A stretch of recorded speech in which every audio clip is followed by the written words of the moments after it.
தாவேக்கால சேர போகிறீங்க, தேதி பார்த்துட்டீங்க, நாள் குறிச்சிட்டீங்க அப்படிலாம் பேசுகிறாங்க. அண்ணா வாங்க, அன்னை தமிழ் மண்ணை ஆள வாங்கன்னு கூப்பிடக்கூடிய நிலை உருவாகி கொண்டிருக்கிறது. என்னை பொறுத்தவரை அவருடைய அரசியல் முன்னெடுப்பும் அவருடைய இந்த மாநாடு நடத்திய விதமும் ஒரு கில்லி படம் பார்த்த மாதிரி இருந்தது. வெகு காலமாக திமுக அதிமுக என்கிற இருதுருவ அரசியலுக்கு இருக்கக்கூடிய இருமாப்பு உடைத்தெறியப்பட வேண்டும் என்று நான் விரும்புகிறேன். நான் மட்டுமல்ல, பெரும்பான்மை மக்கள் விரும்புகிறார். என்ன அதிருப்தி உங்களுக்கு ஓபிஎஸ் மேல்? எதிராளிகளை பதற்றத்தில் வைத்துக் கொள்ளக்கூடிய அளவுக்கு ஒரு உத்வேகம், ஒரு உணர்ச்சி, ஒரு வேகம் அது அவரிடம் இல்லை. கரிஸ்மேட்டிக்காக இல்லைன்றீங்க, ஓபிஎஸும் சரி எடப்பாடியும் சரி. அது அவர்களே இல்லைன்னு ஒத்துப்பாங்க. ஒரு தலைவன் என்பவன் எனக்கு எவ்வளவு பெரிய சிரமங்கள் வந்தாலும் பரவாயில்லை, என் கட்சியை காப்பாற்றுவேன் என்று நினைப்பதுதான் தலைமை. கட்சிக்கு எவ்வளவு பெரிய பேரழிவு வந்தாலும் சரி, நான் என்னை தற்காத்துக் கொள்வேன் என்று நினைத்தால் அதை விட மிக மோசமான ஒரு சுயநல சீக்கு இருக்க முடியாது. ஆனால் பத்திரிகையாளர் ஐயநாதன் சொல்றாரு, அதிமுக தவிக கூட்டணிக்கான பேச்சுவார்த்தை நடக்குது. விஜயை நேரை பார்த்தா எடப்பாடி காலில் விழுவதற்கு தயங்க மாட்டார். இதுவரை இப்போ 31 ஆண்டு காலம் தமிழகத்தை ஆட்சி செய்த எடப்பாடி ஒரு மாநாடு நடத்தினார், புலியோதரை மாநாடு, புளிச்ச மாநாடு. உண்மையாகவே விஜய் நடத்தியது புரட்சி மாநாடு. எடப்பாடி மெகா கூட்டணின்றாரு, தாவே கூட கூட்டணிக்கு வாய்ப்பு இருக்குன்றாங்க. 117 நிறைய பேசிட்டு இருக்காங்க, உங்களுக்கு தெரியும். நாடாளுமன்ற தேர்தலில் மகா கூட்டணி என்னாச்சு? மன்சூர் அலிகானே மறுத்து விட்டு போய்விட்டார். பழனி பாத யாத்திரை குழு, பக்தர்கள் குழு, மகளிர் சுய உதவி குழு மாதிரி இப்பொழுது உரிமை மீட்பு குழு என்று நாங்கள் ஒரு குழு, ஒருங்கிணைப்பு குழு என்று இன்னொரு குழு, பல குழுக்களாக அதிமுக இன்றைக்கு சிதைந்திருக்கிறது. ஆட்சிக்கு எதிரான ஓட்டு 4 பேரையும் திமுக மீண்டும் ஆட்சி அமைக்கும் அப்படின்றாங்க. விஜய் அவர்களுடைய சுற்றுப்பயணம் தான் கூட்டணிகளையே இறுதி செய்யும். புரட்சித் தலைவர் அம்மாவுக்கு பிறகு ஏக போக மக்களால் ஏற்றுக்கொள்ளப்பட்ட ஒரு கரிஸ்மேட்டிக் ஹீரோ களத்துக்கு வரும்போது அரசியல் ஒரு பிரளயத்தை நோக்கி நகரும்.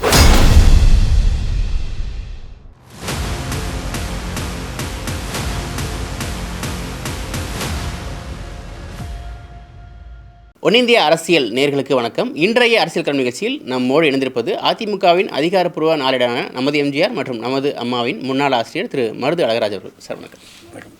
என்ன சார் நடக்குது? தாவேக்கால சேர போகிறீங்க, தேதி பார்த்துட்டீங்க, நாள் குறிச்சிட்டீங்க அப்படிலாம் பேசுகிறாங்க. என்னாச்சு? இல்லை, தமிழக வெற்றி கழகத்தினுடைய தலைவர் விஜய் அவர்களுடைய அரசியல்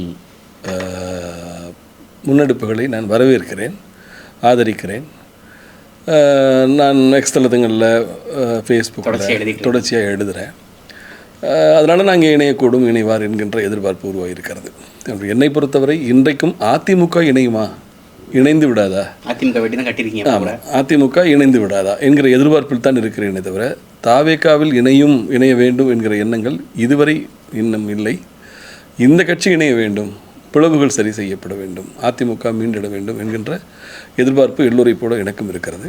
நிச்சயமாக அம்மாவினுடைய பிறந்த நாள் பிப்ரவரி 24க்குள் தலைவர்களுக்கெல்லாம் ஒரு புத்தி வந்து, ஒரு தெளிவு தந்து, ஒற்றுமைப்பட வேண்டும் என்கின்ற ஒரு உந்து சக்தியாக அந்த எண்ணம் அவர்களுக்குள் பிறக்க வேண்டும் என்கின்ற எதிர்பார்ப்போடு நானும் காத்திருக்கேன். ரொம்ப குறுகிய காலக்கெடு இருக்கே சார், 5 நாள் தான் இருக்குது, அதுக்குள்ளே நினைக்கிறேன். சில மணி நேரங்களில் கூட, அது நல்ல புத்தி வர்றதுக்கு நிமிடத்தில் வந்தால் போதுமே. ஒரு வினாடியில் இணைவோம் என்று சொல்லிவிட்டாலே போதும். அதற்கு பிறகு இணைகிற நாட்கள் வேணுமானாலும் சில மாதங்கள் ஆகலாம். ஆனால் இணையப் போகிறோம், நாங்கள் ஒற்றுமைப்படப் போகிறோம், பிளவு சரி செய்யப்பட்டு மீண்டும் அதிமுக பேரிட்டு எடும். ஏதாவது அறிகுறிகள் தென்படுதா உங்களுக்கு? எனக்கு அப்படி இதுவரை தெரியவில்லை. இப்பொழுது நாங்கள் பேசியக்கூடிய இப்போ நான் வைக்கக்கூடிய கோரிக்கை என்பது தொண்டர்கள் மத்தியிலும் கூட ஒரு அதிர்வலைகளை உருவாக்கி இருக்கிறது. அவர் சரியாகத்தானே சொல்கிறார். அதிமுக ஒன்றுபட வேண்டும் என்று தானே அவர் பேசுகிறார். அனைத்து இந்திய அதிமுக பிளவுற்று கிடந்தால் தொடர்ந்து திராவிட முன்னேற்ற கழகத்திற்கு அது ஒரு பொற்கால வாய்ப்பாக மாறிவிடும். இப்பொழுதே அவர்களுக்கு எதிர்க்கட்சியே இல்லை என்கின்ற ஒரு இருமாப்போடு இருக்கிறார்கள். எடப்பாடி கட்சியை பிளந்து வைத்திருக்கிறார், பிளந்து வைப்பார். 10 தேர்தல் 11 தொழில் வெற்றி பெற்றோம். 2 தேர்தல்களிலே போட்டியிடவே இல்லை. கடந்த முறை ஈரோட்டு கிழக்கு தேர்தலில் பட்டியலில் ஆட்களை அடைத்து பரிசு பொருட்கள் கொடுத்து போராடி பெற்ற வெற்றி. இந்த தேர்தலில் எடப்பாடி ஒதுங்கி கொண்டு நீங்கள் அவ்வளவுலாம் கஷ்டப்பட வேண்டாம், எளிமையாக உங்கள் வெற்றியை எடுத்துக்கொள்ளுங்கள் என்று விலகி கொண்டு விட்டார். எனக்கு தெரிய ஒரு அரசியல் கட்சி தனது ஆட்சியை 4வது வருடத்தில் தொடர்கிற போது ஒரு இடைத்தேர்தல் வருகிறது என்று சொன்னால் அது ஆளுங்கட்சிக்கு அச்சத்தை கொடுக்கும், எதிர்க்கட்சிக்கு அது வரப்பிரசாதமாக அமையும். வெற்றி தோல்வி என்பது வேறு. என்னை பொறுத்தவரை வெற்றி பெற்றவனுக்கும் வரலாறு உண்டு, தோற்றவனுக்கும் வரலாறு உண்டு, வேடிக்கை பார்த்தவனுக்கு கிடையாது. நீங்கள் களத்திலிருந்து வெளியே போகிற போது அந்த களத்திற்கு வேறொருவர் வரக்கூடும், அந்த களத்தை வேறொருவர் குறிவைத்து விடக்கூடும். ஆக அரசியல் மதிநுட்பம் இல்லாமல் இந்த கட்சியை தொடர்ந்து தோல்விக்குள்ளாக்கி தொடர் புறக்கணிப்புக்கு ஆளாக்கி தொடர் பிளவுக்குள்ளாக்கி அதிமுகவினுடைய அந்த கம்பீரம் தமிழக அரசியல் வரலாற்றில் அதிமுக போன்ற ஒரு பெரிய கட்சி இருந்தது கிடையாது. ஒரு ஏறத்தாழ 45% ஓட்டு சதவீதத்தை கொண்டிருந்த ஒரு இயக்கமாக அம்மா விட்டு போனார்கள். அதனை இன்றைக்கு சரிபாதிக்கும் கீழாக சரித்திருக்கிறார்கள் என்று சொன்னால் இதற்கு ஒரே காரணம் சுயநலம். ஒரு தலைவன் என்பவன் எனக்கு எவ்வளோ பெரிய சிரமங்கள் வந்தாலும் பரவாயில்லை, என் கட்சியை காப்பாற்றுவேன் என்று நினைப்பது தான் தலைமை. கட்சிக்கு எவ்வளவு பெரிய பேரழிவு வந்தாலும் சரி, நான் என்னை தற்காத்துக் கொள்வேன் என்று நினைத்தால் அதை விட மிக மோசமான ஒரு சுயநல சீக்கு இருக்க முடியாது. ஸோ அப்படிப்பட்ட ஒரு சுயநல சீக்குக்குள் அதிமுக சிக்கி இருக்கிறது. எங்கே பிரச்சனை வருதுன்னா, அதிமுக தொண்டர்கள் உரிமைப்பு குழுவின் கொள்கை பரப்பு செயலாளர் மருது அழகராஜ் விஜய் பற்றி எழுதுறப்போ, விஜய் புகழ்ந்து எழுதுறப்போ, விஜய் அரியணை ஏற போகிறாரு, அண்ணாவா தலைமையேற்கவான்னு கூப்பிட ஆரம்பிச்சிட்டாங்க அப்படின்னு எழுதுறீங்க. ஸோ அங்கே இருந்தால் பிரச்சனை. மறுக்க முடியாத உண்மைதானே. ஒரு புதிய தலைவனும் ஒரு புதிய தலைமுறையும் தொடங்குகிறது. ஒரு அரசியலில் ஒரு புதிய தலைவனும் ஒரு புதிய தலைமுறையும் தொடங்குகிறது. இதை மறுக்கவே முடியாது. விக்கிரவாண்டியிலே நீங்கள் தென் மாவட்டங்களிலிருந்து சென்னை தலைநகர் சென்னை நோக்கி வருபவர்களை எல்லாம் நள்ளிரவிலே உசுப்பி விடக்கூடிய ஊர் தான் விக்கிரவாண்டி. தூக்கத்தில் இருப்பவர்களை விழிக்க வைக்கிற ஊர் தான் விக்கிரவாண்டி. அந்த விக்கிரவாண்டியில் தான் விஜய் ஒரு மாநாட்டை போட்டார். தான் இருக்கிற இடத்திற்கு வாருங்கள் என்று தொண்டர்களை அழைக்கிறார். 10 லட்சத்திற்கு மேற்பட்ட தொண்டர்கள் வந்து குவிந்தார்கள். இப்பொழுது அவர் மக்களை சந்திப்பதற்கு தொண்டர்களை நாடி ஊரெங்கும் உலா வரப்போகிறார். அனைத்து இந்திய அதிமுக என்கிற ஒரு பெரிய கட்சி தலைமை தள்ளாட்டத்தில் தேர்தல் புறக்கணிப்புகளில் சிக்கி தொடர் தோல்விகளில் ஆட்பட்டு தளர்ந்து போய் கிடக்கிறது. திராவிட முன்னேற்ற கழகம் கூட்டணி பலத்தை தக்க வைத்துக் கொண்டு ஆட்சியின் அதிகார பல சுகத்தை அணிவித்துக் கொண்டு மீண்டும் எப்படியாவது ஆட்சியை தக்க வைத்து விட வேண்டும் என்று அவர்கள் முயற்சிக்கிறார்கள். ஆனால் 2ஆம் இடத்தில் இருந்த பெரிய கட்சியான அதிமுக தன் நிலையில் தாழ்ந்து அந்த இடத்தை இழந்துகிற போது அந்த இடத்திற்கு தமிழக வெற்றிக் கழகம் நிச்சயமாக முன்னேறி வரும் என்று நான் நம்புகிறேன். நான் அதைத்தான் சொல்லியிருந்தேன். புரட்சி தலைவரை வாதியாரே வா என்று அழைத்த தமிழ்நாட்டு மக்கள், புரட்சி தலைவியை அம்மா வாங்கன்னு சொல்லி அழைத்த தமிழ்நாட்டு மக்கள், அண்ணா வாங்க அன்னை தமிழ் மண்ணை ஆள வாங்கன்னு கூப்பிடக்கூடிய நிலை உருவாகி கொண்டிருக்கிறது. இல்லை, இன்னொரு இயக்கத்தோட கொள்கை பரப்பு செயலாளராக இருக்கீங்க. இல்லை, நான் என்னை பொறுத்தவரை இயக்கம் இல்லை, நாங்கள் இருப்பது ஒரு குழு தான். பழனி பாத யாத்திரை குழு, பக்தர்கள் குழு, மகளிர் சுய உதவி குழு மாதிரி இப்பொழுது உரிமை மீட்பு குழு என்று நாங்கள் ஒரு குழு, ஒருங்கிணைப்பு குழு என்று இன்னொரு குழு, பல குழுக்களாக அதிமுக இன்றைக்கு சிதைந்திருக்கிறது. நான் என்ன சொல்கிறேன்னா யதார்த்தத்தை பேசுகிறேன். எனக்கு என்ன இருக்குது, கண்ணை மூடிக்கொண்டு நான் ஒரு அமைப்பில் கொள்கை பரப்பு செயலாளர் இருக்கேன்னா யதார்த்தத்தை நான் அதை சொல்வதற்கு காரணம், திரு எடப்பாடி அவர்களே அல்லது எடப்பாடியை சுற்றி இருக்கக்கூடிய துதிபாடிகளே எச்சரிக்கையோடு இருங்கள். நீங்கள் இதுவரை இருதுருவ அரசியல், திமுக எதிர்ப்பு நம்மை வாழ வைத்துவிடும், நமது எதிர்ப்பு திமுகவை வாழ வைத்துவிடும் என்று வெகு காலமாக இந்த இருதுருவ அரசியல் சுகம் கொண்டீர்கள் அல்லவா? அதற்கு இப்பொழுது ஒரு மாற்றம் வருகிறது. தயவு கூர்ந்து நீங்கள் நம்மை விட்டால் ஆளில்லை என்று நினைக்காதீர்கள். உங்களிடத்தை மக்கள் செல்வாக்கு கொண்டு பறிப்பதற்கு ஒரு இளம் தலைவர் வருகிறார். அவர் மீது எந்த குற்றச்சாட்டும் சொல்ல முடியாது. அவர் பச்சை மையில் கையெழுத்து போட்டவர் அல்ல. ஒரு உச்ச நிலையில் இருக்கக்கூடிய ஒரு திரை நட்சத்திரம். ஒவ்வொரு வீட்டிலும் விஜய்க்கு என்று ஓட்டுக்கள் இருக்கிறது.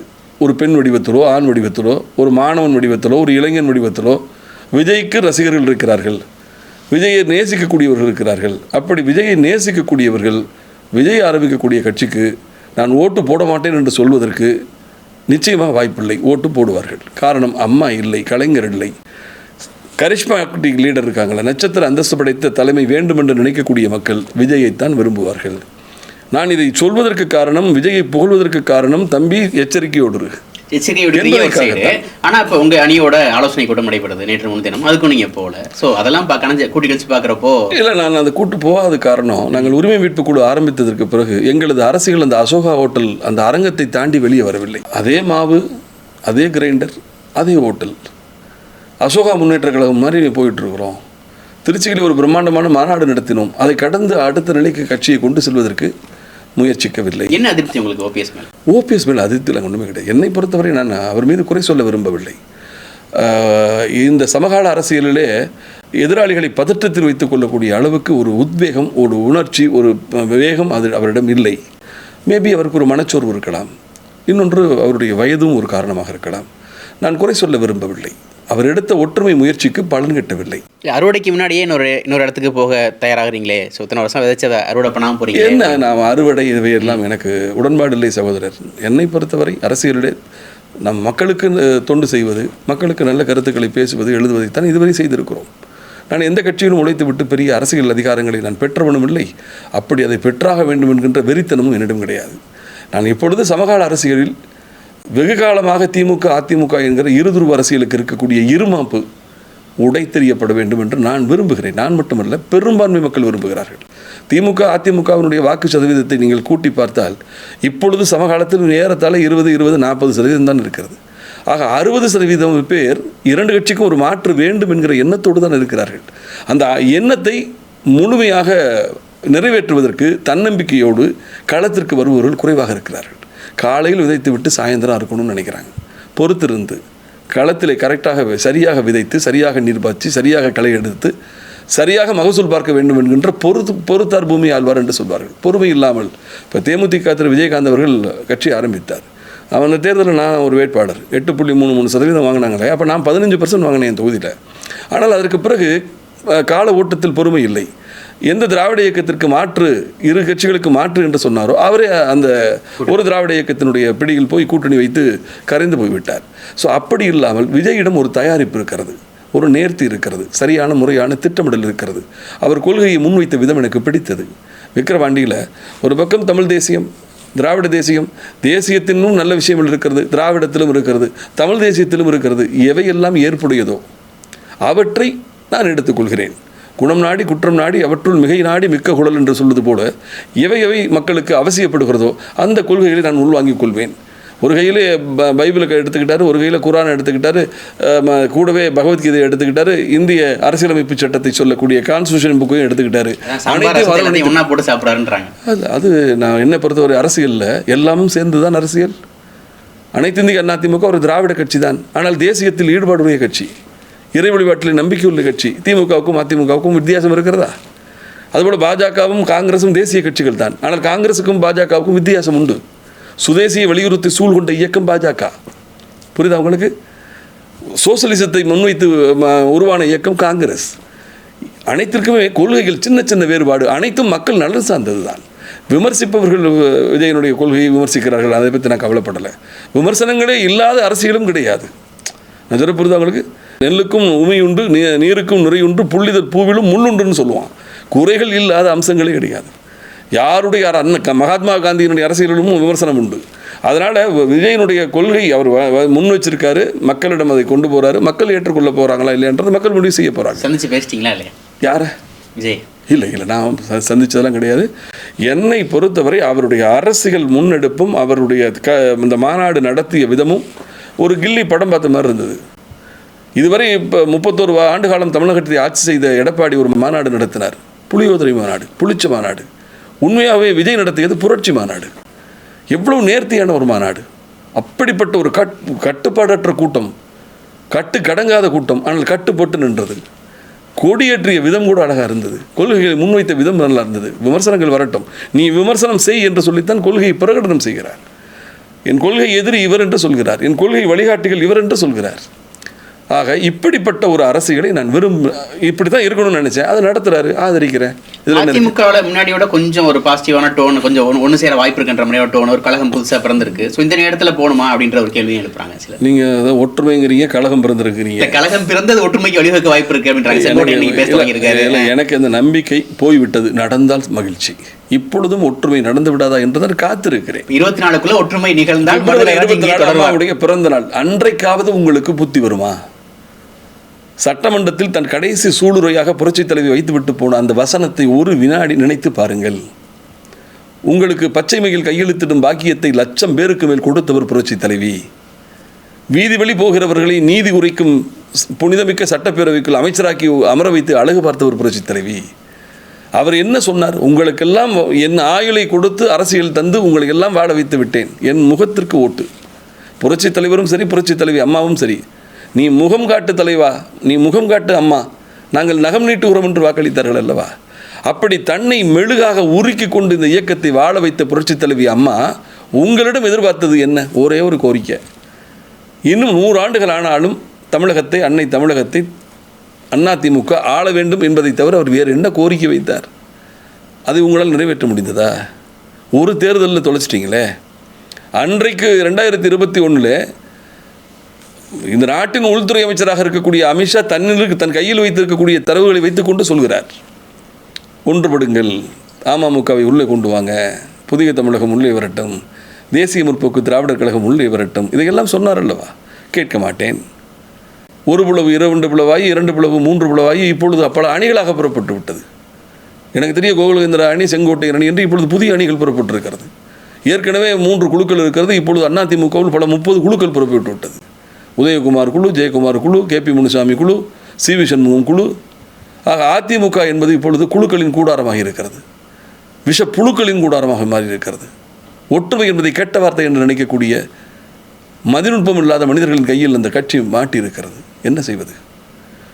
அதுக்காக அவர்களைப் போல அவர்களெல்லாம் போதும் என்கிற மனத்திற்கு வந்திருக்கலாம். அதிமுக என்கிற இயக்கத்தை ஒரு பதுங்குழியாக வைத்துக்கொண்டு அதிமுக ஆட்சிக்கு வந்தால் என்ன, வராட்டினா என்ன, நாம் அடித்து வைத்திருக்கும் பணத்தோடு பத்திரமா பாதுகாத்துக் கொள்வதற்கு இந்த கட்சியை முகமுடியாக வைத்துக் கொள்ளலாம் என்று கூட நினைக்கலாம். ஆனால் அதிமுகவில் இந்த இயக்கத்திற்காக உதிரம் சிந்தி உழைத்தவர்கள், தொண்டர்கள், அவர்களை பொறுத்தவரை திராவிட முன்னேற்ற கழகத்தை எதிர்க்க வேண்டும். அதிமுகவின் பிறப்பு நோக்கமே திமுக எதிர்ப்பு தானே. அப்படி திமுக எதிர்ப்பிலே அதிமுக தன்னை கொஞ்சம் கொஞ்சமாக வலுவிழந்து திராவிட முன்னேற்ற கழகத்திற்கு ஒரு அடி ஒப்பந்தம் போட்டுக்கொண்டு செயல்படக்கூடிய கட்சியோ என்கிற சந்தேகம் தொண்டர்களுக்கும் வந்துவிட்டது. ஏன்னா நம்ம உடஞ்சிருந்தா அவர் தொடர்ந்து ஜெயிப்பாரே, தொடர்ந்து ஜெயிக்கிறாரே, நம் எதிரியை ஜெயிக்க விடக்கூடாதே அப்படின்ற எண்ணம் இருந்தால், நீங்கள் உண்மையாகவே திமுகவை எதிரியாக கருதினால், அரசியல் பகைவராக நீங்கள் உண்மையாகவே உள்ளத்தால் நம்பினால் உங்கள் கட்சியை உடைக்க மாட்டீங்க, ஒன்றுபடுத்திடுவீங்க. அப்போ நீங்கள் அதை செய்யலைன்னு சொன்னாவே மறைமுகமாக நீங்கள் திமுகவுக்கு துணை போவதாகத்தானே அர்த்தம். அப்போ திமுக எதிர்ப்பிலே அதிமுக எடப்பாடி தரப்பு உண்மையாக இல்லை என்கின்ற கருத்து தொண்டர்களிடம் மேலோங்கி வருகிறது. அப்போ விஜய் திமுகவை தன் அரசியல் எதிரி என்று சொல்கிறார். புரியுதா உங்களுக்கு? தன் கொள்கை எதிரியாக பாஜகவையும் தனது அரசியல் எதிரியாக திமுகவும் ஒரு கைகாட்டுகிறார். பாஜக கூட திமுகவோடு கூட்டணி வைக்க வாய்ப்புண்டு, வாய்ப்பு இருந்தது, வைத்தார்கள். 99 வச்சாங்களா? ஆனால் ஒருபோதும் தாவேகா திமுகவோடு கூட்டணி சேருவதற்கு வாய்ப்பே கிடையாது. ஏனென்றால் அவர்கள் பிரகடனம் செய்து விட்டார்கள் எங்கள் அரசியல் எதிரி என்று. நாளைக்கே நிதிஷ்குமார், சந்திரபாபு நாயுடும் ஆதரவை திரும்ப பெற்றால் திமுக இருக்கக்கூடிய 40 எம்பிக்களுடைய தயவை கூட பாஜக நாடலாம். ஆனால் தமிழக வெற்றிக் கழகம் ஒருபோதும் திமுக பக்கம் ஏறெடுத்தும் பார்க்காது. திமுகவை வீழ்த்த வேண்டும் என்பதிலே உறுதியாக இருக்கிறார்கள். அப்படி இருக்கிற போது அதிமுக தொண்டர்கள் பிளந்து கிடக்கும் அதிமுக தேராது, இது வேலைக்காகாது என்ற நிலை வருகிற போது அவர்கள் வெற்றி கழகத்தை நாடத்தானே செய்வார்கள். இன்னொன்று, அதிமுகவை நேசிக்கக்கூடிய தொண்டர்களும் சரி, அனைத்திந்திய அண்ணா அதிமுகவுக்கு வாக்களித்தவர்களும் சரி, அவர்களுக்கு ஒரு கரிஷ்மேட்டிக் லீடர்னா பிடிக்கும். திரு விஜயகாந்த் கட்சி ஆரம்பித்த போது திமுகலேருந்து யாரும் பெருசாக போகல. ஆனால் அதிமுகவிலிருந்து அண்ணா காலத்து அரசியல்வாதி வண்டூட்டியார் போனார். அம்மாவின் அமைச்சரவையிலே முதல் அமைச்சரவையில் விவசாயத்துறை அமைச்சர் கூப்பா கிருஷ்ணன் போனார், கல்வித்துறை அமைச்சர் மருங்காபுரி பொன்னுச்சாமி போனார், ஆஸ்டின் MP போனார், மருதகராஜ் போனோம், எவ்வளோ பேர் போனோம். நான் இதை சொல்வதற்கு காரணம், நட்சத்திர அந்தஸ்தை தேடக்கூடியவர்கள், கரிஷ்மேட்டிக் லீடரை தங்களுக்கு வேண்டும் என்று நினைக்கக்கூடிய அதிமுகவினர் அது இங்கே இல்லை. எடப்பாடியை புரட்சி தமிழராக பார்க்குறாங்களே சார். புரட்சி தமிழர் பட்டம் கொடுத்தாங்களே, அதுக்கு பரவாயில்ல. பட்டம், அதாவது புட்டாமா பூசிக்கொள்வதோடு தனக்குத்தானே பட்டமிட்டுக் கொள்வதில் அது மக்கள் கொடுத்த பட்டமாக இருக்கட்டும். பொன்மன செம்மல் என்று யார் கொடுத்தார்? தவத்திரு கிருபானந்த வாரியார் கொடுத்தார். இதய கனி என்று யார் கொடுத்தார்? தென்னாட்டு காந்தி, இந்நாட்டு பெர்னாட் ஷா அழைக்கப்பட்ட பேரறிஞர் அண்ணா கொடுத்தார். அதுபோல் கொடுப்பவர்கள் யார் பட்டத்தை என்பதில் நீங்கள் பார்த்துக்கணும். கரிஷ்மேட்டிக்காக இல்லைன்றீங்க, ஓபிஎஸும் சரி எடப்பாடியும் சரி, அது அவர்களே இல்லைன்னு ஒத்துப்பாங்க. சரியா? கரிஷ்மேட்டிக்ன்றது இல்லைன்னா போகல, பரவாயில்ல. ஆனால் அதை ஒற்றுமை என்பதை கரிஷ்மேட்டிக்காக மாற்றிருக்கலாம். அப்பா அம்மா இல்லாத காலத்தில் அண்ணன் தம்பி 4-5 பேர் சேர்ந்து ஒன்றா நின்று குடும்பத்தை நடத்திவிடுவோம். அதுக்கு ஒற்றுமை ஒரு நட்சத்திர அந்தஸ்தாக மாறும். அசைக்க முடியாத அவங்க அண்ணன் தம்பிலாம் பலமான ஆள்கடான்னு சொன்னால் அது நல்லாயிருக்கும். ஆனால் இன்றைக்கு நிலை என்ன பாருங்கள். 3 முறை முதலமைச்சராக இருந்தவர், அம்மாவால் முதலமைச்சராக்கப்பட்டவர், அம்மாவால் பொருளாளராக்கப்பட்டவர், அம்மாவால் எதிர்க்கட்சித் தலைவராக்கப்பட்டவர், அம்மாவால் அவை முன்னவராக்கப்பட்டவர். அந்த ஓபிஎஸ்ஐ ஜெயக்குமார் சொல்கிறாரு கொசுங்கிறாரு. நான் கேட்குறேன், அந்த கொசுவின் தயவில் தானே நீ 4 வருஷம் மந்திரி அந்த சொல்ல புரியுது உங்களுக்கு? விமர்சனங்களுக்கு ஒரு அளவு இல்லையா? இந்த விமர்சனங்களை திமுகவோட வைக்கலையே. RB உதயகுமார் சொல்கிறாரு, ஜெயலலிதாவே என்கிட்ட சொன்னாங்க, ஓபிஎஸ் மேலே எனக்கு நம்பிக்கை இல்லை அப்படின்னு, ஜெயலலிதாவே என்கிட்ட சொன்னாங்க அப்படின்ற இருக்கலாம். அப்படி பார்த்தா திரு உதயகுமார் அவர்களை மந்திரியிலேருந்து நீக்கினாரே அம்மா, அந்த நம்பிக்கை இல்லாமல் இல்லையே போச்சு. அரசியல் தட்பவெப்ப நிலையில் சில நேரங்களில் தலைமையின் மீது கோபம், வருத்தங்கள் வரத்தான் செய்யும் சகோதரர். நான் நமது எம்ஜிஆர் ஆசிரியர் இருக்கும்போது நான் அம்மாட்ட பாராட்டு பெற்றதும் உண்டு. யாரெல்லாம் சில செய்யக்கூடிய தவறுகளுக்கு நான் அம்மாட்ட போய் கடுமையாக திட்டு வாங்கினதும் உண்டு. இல்லை, இந்த போக்கு எப்படி பார்க்குறீங்கன்னு கேட்குறேன். விஜயகுமார் எங்கே சொல்ல இல்லை, ஒற்றுமை வேண்டும் என்று நினைப்பவர்கள் சொல்லுவாங்க, கொஞ்சம் வேணும் விளையும்னு வச்சு பேசுகிறான்னு வாங்க. கிராமங்களில் பார்த்துருக்கீங்களா நீங்கள்? 1000 சண்டை போட்டுக்கினாலும் கொஞ்சம் வேணும் விளைவுன்னு வச்சு பேசுகிறா அப்படின்வாங்க. ஆக உறவு எதிர்காலத்தில் வேண்டும் என்கிற நிலை வேண்டும் வரும், அதற்கு கொஞ்சமாவது வெற்றிடம் கொடு, ரொம்ப உக்கிரமாக பேசுகிறாதுன்னு சொல்லுவாங்களா இல்லையா? அப்படிப்பட்ட ஒரு முதிர்ச்சி அரசியல் இவர்களிடம் இல்லை. பொன்னையன் போன்றவர் சொல்கிறாங்க செங்கோட்டையனோட பேச்சை உதாசீனப்படுத்துங்க அப்படின்ட்டாரு. ஆர்பி உதயகுமார் செங்கோட்டையனா துரோகி எதிரின்னு மறைமுகமாக சொல்கிறாரு. ஓபிஎஸ் செல்லா காசுன்னு சொன்னார். பொன்னையன் அவர் எவ்வளோ முதிர்ந்த ஒரு மூத்தவர், அவரிடம் அந்த பக்குவப்பட்ட வார்த்தைகள் இருக்கிறதா? தடியெடுத்தவனெல்லாம் தண்டல்காரன் என்று சொல்லி அம்மாவின் காலத்தில் இவர்களெல்லாம் அமாவாசை போல் இருந்தவர்களெல்லாம் இப்பொழுது ராஜேந்திர சோழனாக மாறிவிட்டார்கள். ஒருவரிடமும் கட்டுப்பாடு இல்லை, கடுமையான விமர்சனங்கள், ஒருவர் தரந்தாழ்ந்த விமர்சனங்கள்.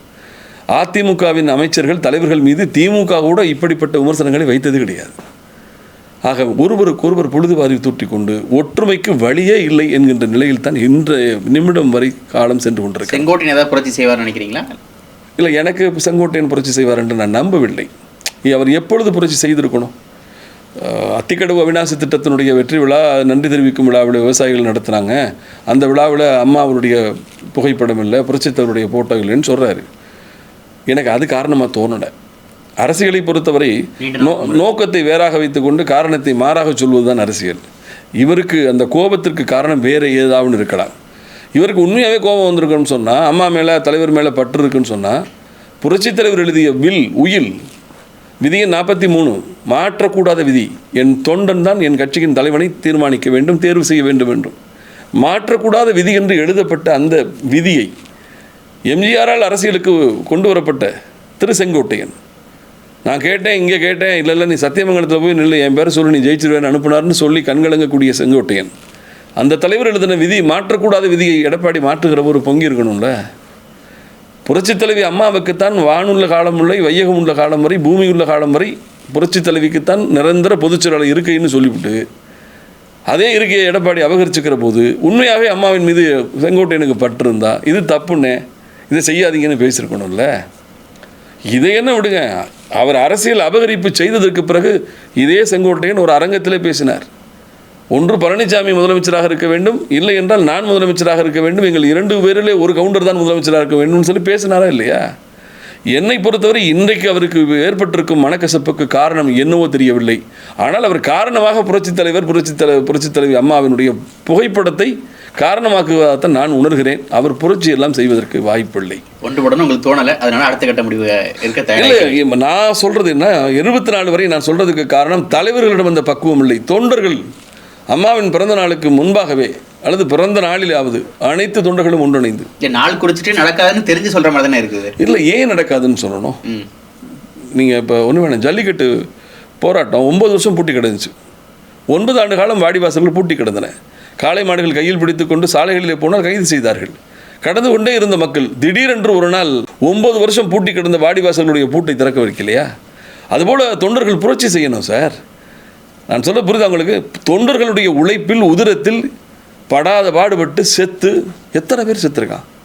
வத்தலக்குண்டு ஆறுமுகம், வீரபாண்டியில், சேலத்தில், இப்படி அரசியல் பகையால் திராவிட முன்னேற்ற கழகத்தால் பல்வேறு தேர்தல் சூழல்களிலே படுகொலை செய்யப்பட்டவர்கள், உயிரிழந்தவர்கள், அதிமுகவுக்காக கஷ்டப்பட்டவங்க எவ்வளோ பேருங்க. ஸோ அப்படிப்பட்ட ஒரு தியாக வரலாற்றினை கட்டி அமைக்கப்பட்ட ஒரு இயக்கத்தை சிலருடைய சுயநலத்திற்காக அழிக்கிற போது தொண்டர்கள் கிளத்திட வேண்டும் என்பதுதான் எனது கோரிக்கை. நல்ல காலம் நமக்கு வரும் என்ற ஒரு ரகசியம் இருக்குது அப்படின்னு ஓபிஎஸ் சொல்லியிருக்காரு. எந்த ரகசியம்? அண்ணன் ஈரோட்டு கிழக்கு தேர்தலும் போது இப்போ நடந்த தேர்தலுக்கு முன்பு யாருக்கு வாக்களிக்க வேண்டும் அல்லது ஏதோ ஒரு ரகசியம் இருப்பதாக சொன்னார். தேர்தல் முடிந்து ரிசல்ட்டும் வந்துருச்சு. அண்ணன் ரகசியத்தை சொல்லலை. அவர் என்ன ரகசியத்தை வைத்திருக்கிறார் என்று அவர்கிட்ட தான் கேட்கணும். என்னை பொறுத்தவரை அதிமுகவை கட்டி மீட்டெடுப்பதற்கு காத்திருக்கும் ஒரே ரகசியம் ஒற்றுமை மட்டும்தான். அது நடந்தால் மகிழ்ச்சி. அதனை தொண்டர்கள் வலியுறுத்த வேண்டும். 24ஆம் தேதி அம்மாவின் பிறந்த நாளிலே ஆங்காங்கே தொண்டர்கள் ஒன்று கூடியாவது ஒற்றுமை வேண்டும் என்கிற பதாகைகளை கையில் பிடித்து இந்த தலைவர்களுக்கெல்லாம் வேண்டுகோள் வைக்கின்ற விதத்திலே நாங்கள் ஒன்றுபடுவோம் என்கின்ற ஒரு கோரிக்கையை முன்வைத்து அரசியல் அழுத்தங்களை அந்த தலைவர்களுக்கு கொடுக்க வேண்டும். அதன் மூலம் அவர்கள் தங்கள் புத்தியை மாற்றிக்கொண்டு ஒற்றுமைக்கு உடன்பட வேண்டும் என்று நாங்கள் எதிர்பார்க்கிறோம். இது நடக்கும் என்று ஆசைப்படுகிறேன், நடக்க வேண்டும் என்று விரும்புகிறேன். இந்த ஆசை நிராசையாக மாறுற பட்சத்தில் விஜயை நோக்கி நகர்வதற்கான சாத்தியம் நான் சொன்னது மாதிரி தாங்க. இன்னைக்கு சண்டை போட்டுட்டு இருக்கவங்க ஒரு நேரத்தில் பின்னாடி 2026 சட்டமன்ற பொதுத் தேர்தல் முடிந்ததற்கு பிறகு மொத்தமும் முடிஞ்சு போச்சேன்னு சொல்லிட்டு கை கொடுத்து ஒருத்தர் கட்டி பிடித்து ஆளலாம், வருந்தலாம், திருந்தலாம். ஆனால் அப்பொழுது களம் இவர்களை கடந்து போயிருக்கும். காலம் யாருக்காகவும் காத்திருக்காது.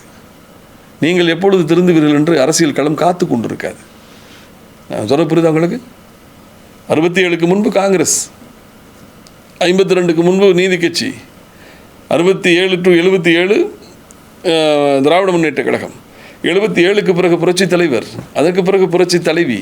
காலம் நகர்ந்து கொண்டே தான் இருக்கும், அது காத்திருக்காது. எங்களை பொறுத்தவரை ஒற்றுமை நடந்து விட்டால் மகிழ்ச்சி, அதுக்கு வாய்ப்பே இல்லை என்று சொல்கிற போது திராவிட முன்னேற்ற கழகத்திற்கு சிம்ம சொப்பனமாக தன் அரசியல் பயணத்தை தொடங்கக்கூடிய விஜயின் பக்கம் அதிமுக தொண்டர்கள் அணிவகுக்கக்கூடும். இதை தடுக்க முடியாது. ஆனால் இன்னொரு பக்கம் எடப்பாடி வந்து மெகா கூட்டணின்றாரு, தாவே கூட கூட்டணிக்கு வாய்ப்பு இருக்குன்றாங்க, 117 நிறைய பேசியிருக்காங்க, உங்களுக்கும் தெரியும். எப்பொழுதெல்லாம் அரசியல் சறுக்கல் வருகிறது போது அப்பொழுதெல்லாம் இந்த லாட்ரி டிக்கெட்டை வாங்கிட்டு இந்த கடன் கொடுத்தவனை பூரா கூப்பிட்டு லாட்ரி டிக்கெட்டை கையில் வச்சுக்கிட்டு 3ஆம் தேதி குழுக்கள் நமக்கு தான் விழுக போகுது, உங்களோட கடனை பூரா செட்டில் பண்ணிடுறேன்னு சொல்லிட்டு வாங்க. அதுபோல் லாட்ரி டிக்கெட்டை கையில் வச்சுட்டு கடனை கட்ட போகிறேன்னு சொல்கிறவனும் மெகா கூட்டணி அமைச்சு அதிமுகவை காப்பாற்ற போகிறேன்னு சொல்கிற எடப்பாடி ஒன்றா தான் நான் பார்க்குறேன். நாடாளுமன்ற தேர்தலில் மகா கூட்டணி என்னாச்சு? மன்சூர் அலிகானே மறுத்து விட்டு போய்விட்டார். நீ இப்போ உன் வீட்டை ஓட்டை படகை வைத்துக்கொண்டு என் படகுக்கு நீ ஆட்களை போகலாம், கடலில் பயணம் செய்யலாம் என்று கூப்பிட்டால் யார் வருவார்கள்? ஓட்டை வாளியில் நீர் எடுத்து தோட்ட பயிருக்கு விவசாயம் செய்ய முடியாது. நீ என்றைக்கு அனைத்து அதிமுகவினுடைய பிளவுகளை நீங்கள் சரி செய்கிறீர்களோ அன்றைக்குத்தான் உங்களோடு கூட்டணிக்கு வரலாமா என்கிற பரிசீலனையை கூட பல கட்சிகள் செய்யும். பிளந்து கிடக்கும் கட்சியை, சரிந்து கொண்டிருக்கும் எடப்பாடியின் அரசியல் தோல்வியை காப்பாற்றுவதற்கு விசிகாவுக்கு என்ன தேவை வந்திருக்கிறது? கம்யூனிஸ்டுக்கு என்ன ஆசை வந்திருக்கிறது?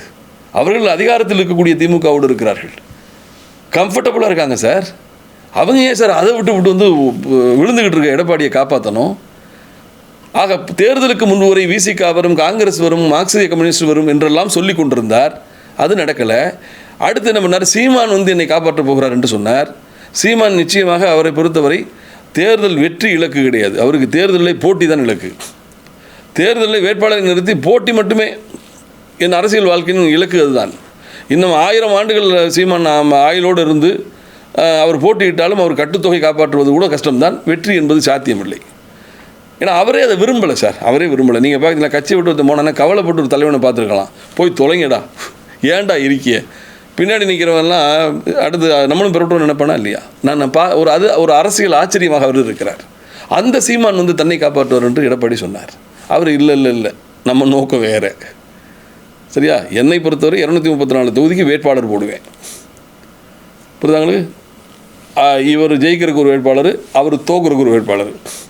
அது ஒரு தனி வியாபாரம். நான் கேட்கிறேன், பன்னெடுங்காலமாக தன் ரசிகர்களை மக்கள் இயக்கமாக உருவாக்கி வார்த்தெடுத்து ஒரு நீண்ட திட்டமிடலோடு சரியான கொள்கைகளை முன்வைத்து லட்சக்கணக்கான தொண்டர்களை மாநாட்டிலே திரட்டி கட்சி தொடங்கி இருக்கக்கூடிய விஜயின் நோக்கம் சரிந்து கொண்டிருக்கும் எடப்பாடியின் அரசியலை காப்பாற்றுவதா? அவரை முதலமைச்சராக்குவதற்குத்தான் இவர் கட்சி தொடங்குகிறாரா? ஆக என்ன காரணம்னா, தலைமை இல்லாமல் பிளவுற்று தோல்வியுற்று கிடக்கும் அதிமுகவிலிருந்து நிறைய பேர் தாவேகாவுக்கு போயிடுவாங்க. அதை தடுப்பதற்கு என்ன சொல்கிறாருன்னா, இல்லை அவங்க கூட்டணிக்கு வர போகிறாங்க. சில பேர் சில பொண்ணை போய் கேட்பேன், கொடுக்க மாட்டேன்னு நான் தான் அந்த பிள்ளையை கட்ட போகிறேன்னு சொல்லி விட்ருவேன். அப்போ பொண்ணு கேட்க போகிறோன்னா நின்று போயிடுவேன். புரியுதா உங்களுக்கு? அதுபோல் தாவேகா என்னோட கூட்டணி அமைக்க போகிறது என்று சொல்லிவிட்டால் இங்கிருந்து போகிறவெல்லாம் எதுக்குறா வேணும், இங்கே இருந்துருவோம் அப்படின்னா பணம் இல்லையா? ஆக இது ஒரு யுக்தி. ஆனால் பத்திரிகையாளர் ஐயநாதன் சொல்கிறாரு, அதிமுக தாவேகா கூட்டணிக்கான பேச்சுவார்த்தை நடக்குது, விஜய முதலமைச்சர் வேட்பாளராக முன்னிறுத்தி அந்த பேச்சுவார்த்தை நடக்குது. நான் சொல்லட்டுமா? 100% எடப்பாடி தரப்பு விஜயை நேரை பார்த்தா எடப்பாடி காலில் விழுவதற்கு தயங்க மாட்டார். எடப்பாடி காலில் விழுவார். ஏன் விழலையா கூவத்தூர்ல? முன்னாள் முதலமைச்சர், எதிர்க்கட்சி ஏங்க அவருக்கு ஆதாயம் வருகிறது என்று சொன்னால் நீங்கள் என்ன நினச்சிட்டீங்க? உடும்பின் காலில் விழுவார், எறும்பின் காலில் விழுவார், ஊர்ந்து போவார், தவழ்ந்து போவார், கவலைப்பட மாட்டார். விஜயை பார்த்தா தம்பி அப்படின்னு காலை தொட்டு கூட வணங்கி கேட்பார், என்னோட கூட்டணிக்கு வாருங்கள் என்று கேட்பார். விஜய் வர மாட்டாரா? இல்லை, அது என்னை பொறுத்தவரை நிச்சயமாக அந்த முயற்சி ஈடுபட மாட்டார். நீங்கள் தாவேகா போனதுக்கு அப்புறம் ஒரு அதிசயம் நடந்து அதிமுகவும் தாவேகா கூட்டணி வச்சு நான் சொல்லட்டுமா, ஒரு கட்சியில் நாம் இணைகிறோம். இப்போ நீங்கள் சொன்னதுக்காக சொல்கிறேன், தாவேகாவில் நான் இணைந்து விட்டேன், என் கட்சி ஆட்சிக்கு வர வேண்டும் தான் நான் உழைப்பேன், அந்த கட்சிக்காக தான் பாடுபடுவேன். ஒருவேளை அந்த கட்சி அரசியல் நகர்வுகளின் அடிப்படையில் ஒரு மாற்று முடிவை எடுத்து ஒரு கூட்டணி அமைக்கிறார்கள் என்றால் கூட அது கட்சியின் நலம் கருதி தலைமை எடுக்கிறது என்று நினைத்தால் நான் ஆதரித்து தான் போகணும். புரியுதாங்களுக்கு? அதில் நம்ம மாறுபடும், அது வேறு விஷயம். என்னை பொறுத்தவரை தமிழக வெற்றி கழகம் தான் 2026 ஆட்சி அமைக்கும் என்று நான் நம்புகிறேன். ஒரு மும்முனை போட்டியாக களம் மாறக்கூடும். திமுக, அதிமுக, தவேக. புரியுதா உங்களுக்கு? 2 முதியோர் இயக்கங்கள், ஒரு இளையோர் இயக்கம். இளைஞர் சக்தியை தன் துணையாக கொண்டு விஜய் களத்தில் இறங்குவார். உச்சத்தில் என்னை அமர்த்திய தமிழ்நாட்டு மக்களுக்கு நான் தொண்டு செய்ய விளைகிறேன், எனக்கு வாய்ப்பு கொடுங்கள் என்று அவர் கேட்பார். இளைஞர் சக்தி களத்தில் இறங்கும். நான் சொன்னது போல் வீட்டுக்கு ஒரு ரசிகன் இப்பொழுதே கட்சிக்காரனாக மாறிட்டான். அவன் தன் ஓட்டை மட்டும் போட மாட்டான், தன் தாய் தகப்பன் ஓட்டை போட வைப்பான். ஒரு மிக பெரும் அரசியல் எழுச்சியாக தாவேக மாறும். இவர் சுற்றுப்பயணம் முடித்த உடனே திமுக கூட்டணியிலிருந்து பல கட்சிகள் விஜயின் பக்கம் நகரக்கூடும். ஆட்சிக்கு எதிரான ஓட்டு 4 பிரியும், திமுக மீண்டும் ஆட்சி அமைக்கும் அப்படின்றாங்க. திமுக கூட்டணியே 4 பிரியலாமே. யார் வருவான்றீங்க? ஏன் வரக்கூடாது? விடுதலை சிறுத்தைகள் வரலாம். ஏனென்று சொன்னால் அவர்கள் என்ன சொல்லுவாங்க? விஜயை காட்டி சொல்வார்கள். இதுவரையும் மோனோபொலி ட்ரேடு, புரியுதா உங்களுக்கு? இதுவரையும் மோனோபொலி ட்ரேட் இருந்தது. திமுக அதிமுக எங்களோட வழி இல்லைன்னு சொல்லிட்டு இப்போ 3வது கட்சி நான் கூட்டணியில் பங்கேற்கும் கட்சிகளுக்கு ஆட்சியில் அதிகாரத்தில் பங்கு தருகிறேன் என்று சொல்கிறார். அப்போ என்ன சொல்லுவாங்க விடுதலை சிறுத்தைகளை? ஆனால் இதுவரையும் கூட்டணிக்கு இருந்தோம், இந்த முறை ஆட்சியில் பங்கு கொடுங்கன்னு கேட்பாங்க. கம்யூனிஸ்ட் கேட்கலாம், காங்கிரஸ் கேட்கலாம். முடியாது என்று சொன்னால் இல்லை நாங்கள் அங்கிட்டு போகிறோன்ட்டு வரலாம். 2019 அந்த கூட்டணி நீடிக்குது, தொடர்ச்சியாக எல்லா வெற்றிகளை பார்த்துருக்காங்க. அப்படி இருக்கப்ப விஜய் நம்பி அந்த வெற்றிகளை பார்த்து கொண்டிருந்த விடுதலை சிறுத்தைகள் அம்மாவின் காலத்தில் 2006 கூட்டணிக்கு வரலையா? விடுதலை சிறுத்தைகள் இங்கே வரலையான்னு கேட்குறேன். கம்யூனிஸ்ட் அதிமுகவோட கூட்டணி அமைச்சது இல்லையா? தேமுதிகவோட மக்கள் நல கூட்டணி அமைக்கலையா? ஒரு புதிய இயக்கம் தானே நம்பி வைத்தார்கள் அல்லவா? அதனால் கூட்டணிங்கிறது என்னை பொறுத்தவரை விஜய் அவர்களுடைய சுற்றுப்பயணம் தான் கூட்டணிகளையே இறுதி செய்யும். அவர் இன்னும் அரசியலே மொத்தமே பரந்தூர் விமான நிலையத்துக்கு போய் ஒரு 1/2 மணி நேரம் பேசினார். மாநாட்டில் ஒரு 40 நிமிஷம் பேசினார். எல்லோருக்கும் பொதுவானவர் அம்பேத்கர் புத்தக வெளியீட்டில் ஒரு 1/2 மணி நேரம் பேசினார். மொத்தம் 2 மணி நேரம் தான் செலவு பண்ணியிருக்காரு. அந்த 2 மணி நேரம் செலவு செய்த காலத்துக்குள்ளேயே இப்போவே கூட்டணிகளுக்குள் குழப்பம் எவ்வளவு. இன்னும் அவர் களத்திற்கு முழுமையாக கால் பதிக்கலைங்க.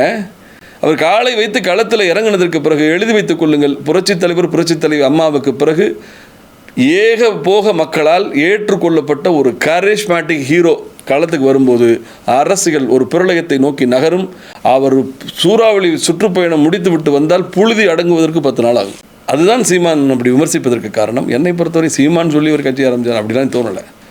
அப்புறம் அரசியலிலே வரணுன்றத நீண்ட தூர தயாரிப்போட அந்த ஆர்வத்தோடு தான் அவர் களத்துக்கு வந்திருக்கிறார். நிச்சயமாக நீங்கள் பாருங்கள், 2 திராவிட கட்சிகளுக்கும் ஒரு சிம்ம சொப்பனமாக இருப்பார்.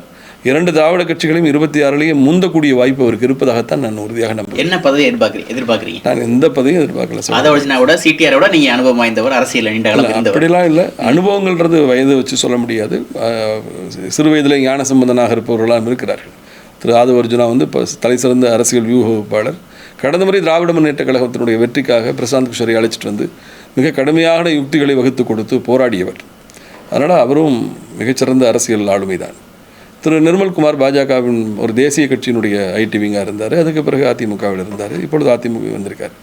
நான் புரட்சித் தலைவி அம்மா அவருடைய உரையாசிரியராக அதுக்கு பிறகு அதிமுகவினுடைய நாளிதழ்களுக்கு 15-16 வருஷம் எடிட்டராக இருந்திருக்கேன்.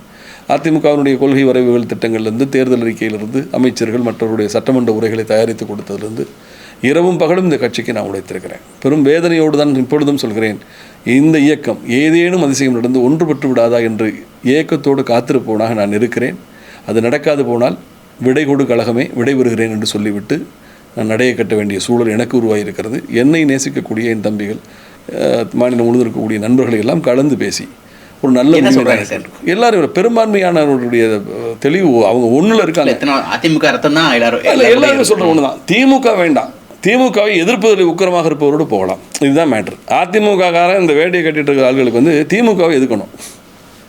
இப்போ திரு விஜயகாந்தே என்னை கருப்பு எம்ஜிஆர்னு சொல்லிக்கிற காரணமே இதுதான். திமுகவை எதிர்த்தார். திமுகவின் எதிர்ப்பில் உச்சமாக இருந்த காரணத்தால் அவர் மீது அதிமுக தொண்டர்கள் எல்லாம் இங்கே போனாங்க. அந்த வகையில் நாங்கள் என்னென்னா ஒற்றுமை சாத்தியமாகுமா என்கிற எதிர்பார்ப்போடு காத்திருக்கிறோம். அது நடக்காது போனால் எல்லோரையும் கூப்பிட்டு பேசி ஒரு நல்ல முடிவை நாங்கள் எடுப்போம். எது எப்படி ஆனாலும் கட்சியில் இணைகிறோனோ இணையவில்லையோ அதை பற்றிலாம் எனக்கு பிரச்சனை இல்லை. விஜயின் அரசியல் எனக்கு பிடித்திருக்கிறது, ஆதரிக்கிறேன். அதில் எந்த வித மாறுபாடு இல்லை. அது சில பேர் கேட்டாங்க, நீங்கள் அண்ணாமலை கூட, அண்ணாமலைக்கு நல்ல அரசியல், ஏன்னா திமுகவுக்கு அவர் தான் ஒரு சிசிடிவி போல இருக்கார். நீங்களே என்கிட்ட கேட்டாங்க, நீங்கள் அண்ணாமலை, ஆமாங்க அண்ணா பல்கலைக்கழகத்தினுடைய விவகாரம்னு சொன்னால் அதனை வெளிக்கொண்டு வந்ததனுடைய வேகம் வந்து அண்ணாமலைக்கு தான் உரியது. அப்போ நான் என்ன சொல்ல வர்றேன்னா, நல்ல விஷயத்தை பாராட்டுறேன் சார். தவிர நான் இப்போ நீங்கள் மும்மொழி கொள்கை விஷயத்தில் நான் எதிர்த்து எழுதுகிறேன். அண்ணா பல்கலைக்கழக விவரத்தில் அண்ணாமலை சரியாக செயல்பட்டார். தமிழ்நாடு அரசாங்கத்திற்கு ஒரு சிசிடிவி போல அண்ணாமலை இருக்கிறார் என்று நான் சொல்கிறேன். என்னை பொறுத்தவரை அங்கேயும் ஆனால் உங்களுக்கு ஒரு ஆஃபர் இருக்குது, அண்ணாமலை மேலே உங்களுக்கு ஒரு நல்ல மரியாதை இருக்குது, உங்கள் மேலேயும் அண்ணாமலைக்கு ஒரு நல்ல மரியாதை இருக்குன்னு நினைக்கிறேன். அரசியலில் என்ன தனிப்பட்ட பகை எதுவும் உண்டா? இப்போ உங்கள்கிட்ட பேட்டி கொடுக்குறேன், எனக்கு உங்களை ஜெகதீஷ் நடராஜன் ரொம்ப பிடிக்கும். அடுத்த ஒரு தொலைக்காட்சிக்கு போகிறேன், அந்த தம்பி நல்லா கேட்பாருன்னு அவரை பிடிக்கும்.